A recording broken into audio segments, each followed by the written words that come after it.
So with the respiratory system, guys, we just basically follow straight through the entire system. So over here, guys, you have your external nares right here. Going straight into the nasal cavity, we have the nasal vestibule.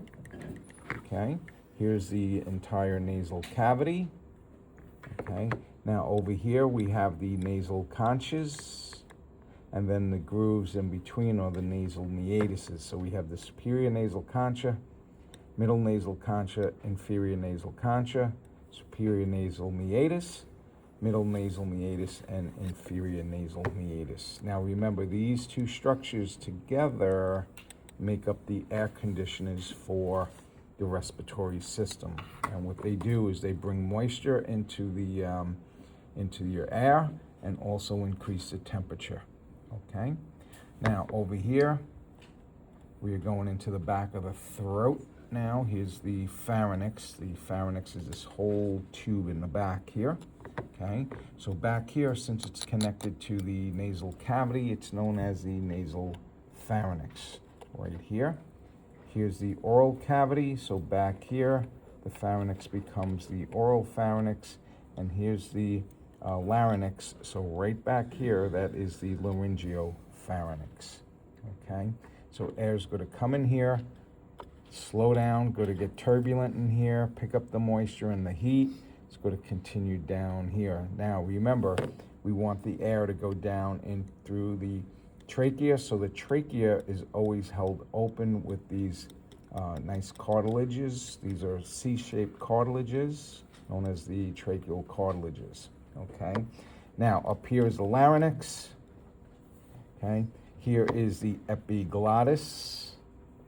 Remember, the opening going through is known as the glottis. Here's those vocal cords right here. Okay, and then the trachea down here. All right, right here we got the thyroid cartilage. Okay, now for the larynx, I'm going to use that model.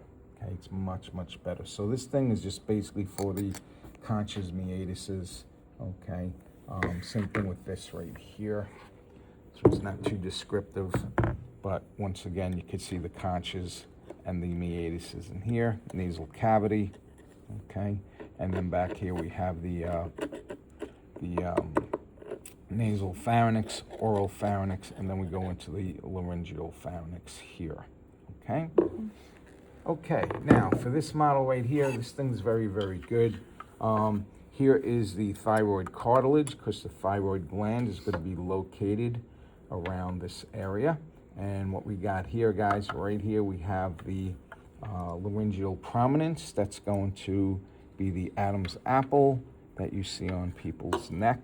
Okay, down here we have the cricoid cartilage.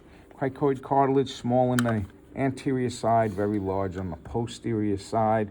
And above the cricoid cartilages, we're going to have our two A-shaped cartilages. Those are the arachnoid cartilages.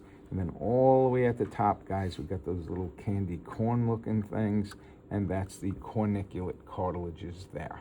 Okay, now the arachnoid cartilages are going to be connected to your vocal cords, and these guys get twisted by muscles, and it's like pulling on guitar strings. Different pulls or tension on them make different pitch sounds.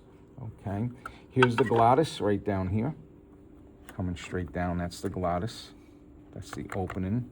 And then over here, guys, we have what is known as the epiglottis, which is a cartilage that covers the glottis so that when you swallow food or drink, it doesn't go down into your lungs. It gets diverted into the esophagus, which usually sits behind the trachea. Okay. Okay, now down here we have the tracheal cartilages. Okay, remember they're C-shaped because in lecture he might ask you, a bunch of different things. Are they D-shaped, C-shaped, are they circular, blah, blah, blah. But they're C-shaped. They have an opening to the back so that they can change their width. Okay, and the muscle that changes it is right here, guys, trachealis muscle. Okay, Everybody good? That whole thing is the larynx? Yeah, all of this on the top. Okay, this is the trachea. Trachea is the windpipe. Okay, now we come over here and we look at the lungs. So first thing, let's finish off the trachea. So here's the trachea coming down. Okay, this one's kind of crappy, but anyway, trachea coming down, and then right here, guys, we have that little bikini-looking cartilage. That's the carina cartilage. Remember, it bifurcates your trachea into primary bronchi. Now, primary bronchi, guys, are outside the lung. So right here is the lung tissue.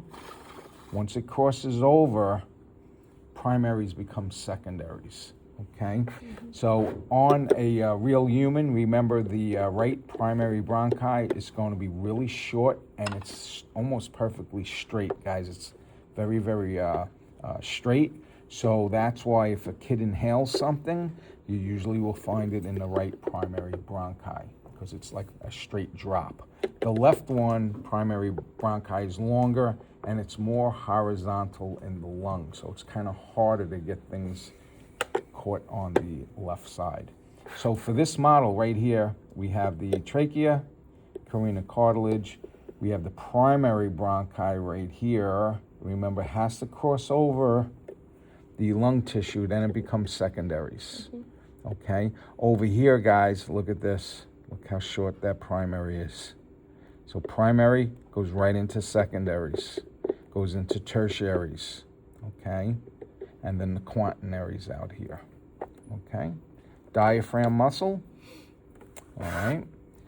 Now for the lungs, we have the right lung and the left lung, okay? Right lung, guys, is usually shorter because of the larger hump in the liver on the right side. Right lung also has 3 lobes, left lung only has 2. Now, what splits the lungs into lobes are going to be these nice big grooves called fissures, okay? So here we have the superior lobe, okay? Over here we have the inferior lobe, and the middle lobe right here on the right lung, okay? We have the horizontal fissure here, because it goes kind of that way. And this one's known as the oblique because it comes down on a slant.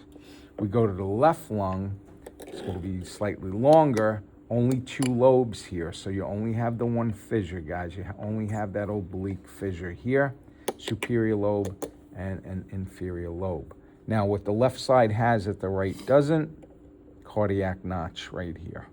So that edge right there, you can see it recesses in. That's the cardiac notch, okay? Open this up. We look over here in the lungs, guys, and remember, the pulmonary circuit, the blood colors are opposite of the systemic circuit. So arteries in the pulmonary have what color blood? They're going to be blue. And then the veins, remember, return blood to the heart. They're going to be red. So once again, if I tag any of these in red here, they're actually what? Veins. Pulmonary veins, and the blue ones are the pulmonary arteries. Okay? Everybody cool? All right. Now, last model we got is, we go down really deep. This is the alveoli. Okay? So we come down, guys. This is the this is going to be the respiratory bronchi. Goes right in. If you look over here, we go into the alveoli. The alveoli are going to look like clusters of grapes. They're very, very thin, okay? And these guys are like little balloons that will, when you breathe in, they expand. When you breathe out, they will decrease in size, okay?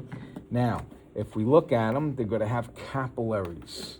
So all of these lines, guys, these are all capillaries, the blood vessels in here. And of course, they're going to have the good old elastic tissue, so it allows it to stretch and recoil back, okay? Now, when we come over and we look inside one of them, you're going to see that there's a couple of cells in here, okay? So remember, guys, we're going to have the good old pneumocytes type 1 and pneumocytes type 2. The pneumocytes type 2, what do they produce, guys? You remember? Surfactant. They make surfactant, guys. Pneumocytes type 1 are actually the squamous cells of the alveoli.